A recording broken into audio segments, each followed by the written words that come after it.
Hi, this is Nate Ulrich, Browns beat writer for the Akron Beacon Journal, alongside Steve Doerschuk, Browns beat writer for the Canton Repository. And we're going to do our 3 and Out video covering 3 topics and getting out of here. Probably having some Bud Lights because the Browns won 21-17, the first time since December 24th, 2016. The Bud Light victory fridges open is a big deal, and we've got a question here. I think most of our Twitter followers are busy with the Bud Lights, and we didn't get a ton of questions as a result, but good for them.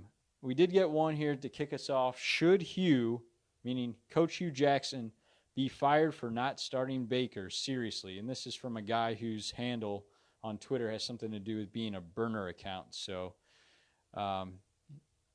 he's kind of has a funny account, but a serious question. Should Hugh be fired for not starting Baker Mayfield, considering the way Baker Mayfield lit up the Jets tonight? I don't think it's a serious question, Nate, from the standpoint they had a plan at the start of the season. No plan is guaranteed to work. And I thought there was sound reasoning, and do think there was sound reasoning behind starting Tyrod Taylor to start the season.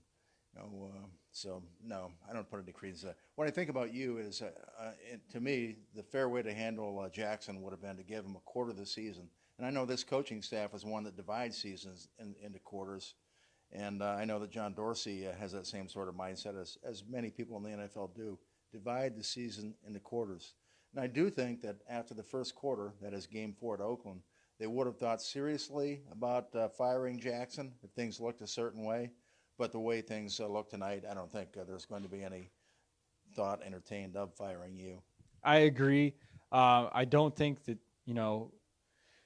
there's anything about the way that it was handled out of the gate that should cost Hugh his job. They had a plan, and Dorsey was part of it too. Listen, it's Hugh's record that would have cost him the job, being 1-31 the past 2 seasons. Now he's 1-1-1, and that drumbeat, for at least right now, for him to be fired should grow a little quieter because they're coming off a win. Baker Mayfield came in. The defense is playing great, and Mayfield energized everyone. So there's a lot of hope right now surrounding the Browns. But I do want to go to our second topic, and that is a little bit more with Hugh. And just what do you think this meant to him? What did this do for him emotionally? What did you see post-game from Hugh? Nate, you and I were sitting close to each other in the U presser, and we've seen our share of U pressers. And U is very matter-of-fact and generally pretty cheerful.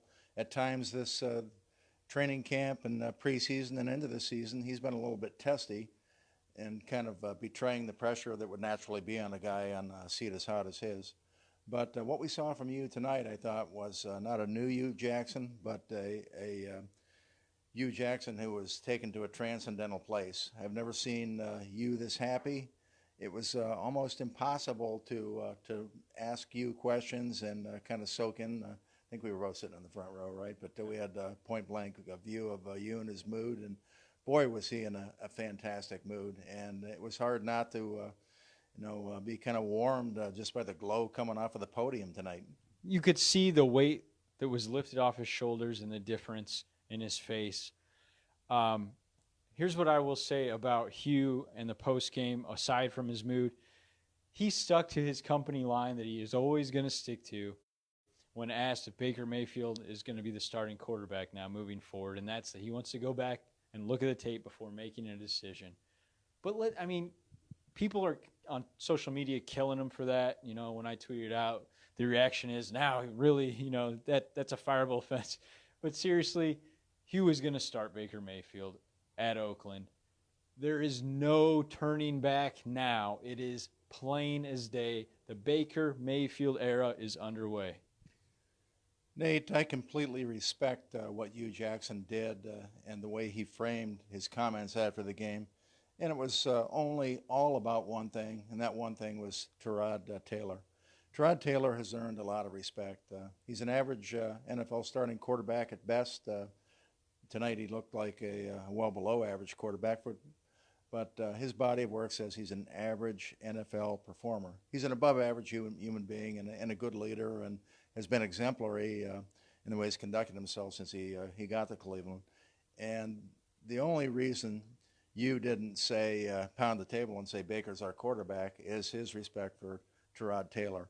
What he did say was more than enough to conclude that there's a less than 0% chance that Baker Mayfield will not be the starting quarterback at Oakland 2 Sundays from now. And that's that Baker was outstanding, and he was. And I totally agree with you. I think you're reading that perfectly. Tyrod Taylor really struggled tonight. He suffered a concussion. Baker Mayfield comes in and brings the offense, the team, and the stadium back to life. It was a great thing to see, especially in prime time under the bright lights. It really was something I'll never forget. But I do want to talk about one more thing. This is going to be our third topic. Steve, that defense got off to a shaky start, but at the end of the game, I think we could all conclude it was a pretty good performance against Sam Darnold and the Jets, and 3 more takeaways. So what, they had 8 coming in, 11 on the year. And I've never used the word symbiosis in a sentence or on my keyboard before, but I don't know whether the word is symbiosis or synergy or what it is. But the defense didn't necessarily get off to a slow start. I thought the defense was very good through Darnold's first 3 series. And then when the Browns' offense was very bad, what's the reverse of feeding off of something? The Browns' defense did that.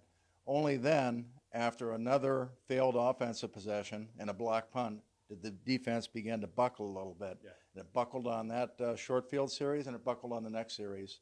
And that was really the only time it buckled all night. So whereas the defense has to be good enough at this point of the offensive's evolution to be almost perfect, and maybe they have enough personnel to be close to perfect against a foe as underwhelming as the Jets with a 21-year-old quarterback. But they weren't perfect there, so that's on them. That was disappointing that they let that game get away, and it was going to keep getting away, it looked like, if Mayfield hadn't come on and salvaged some momentum.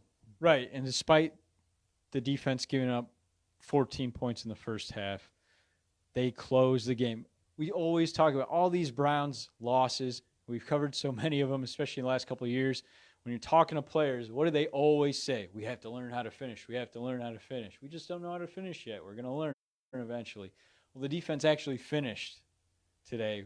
An interception on the second-to-last Jets possession by Joe Schobert. The Jets got the ball back one more time, and then a Terrence Mitchell interception to seal the win for the Browns. And a Coley sack in between, so Absolutely. It was boom, boom, boom. It wasn't a finisher, like it was a combination and a knockout punch that was a pretty impressive finish, I would say. No doubt, and we are finished. So thanks for watching. 3 and Out is done. Have a good night.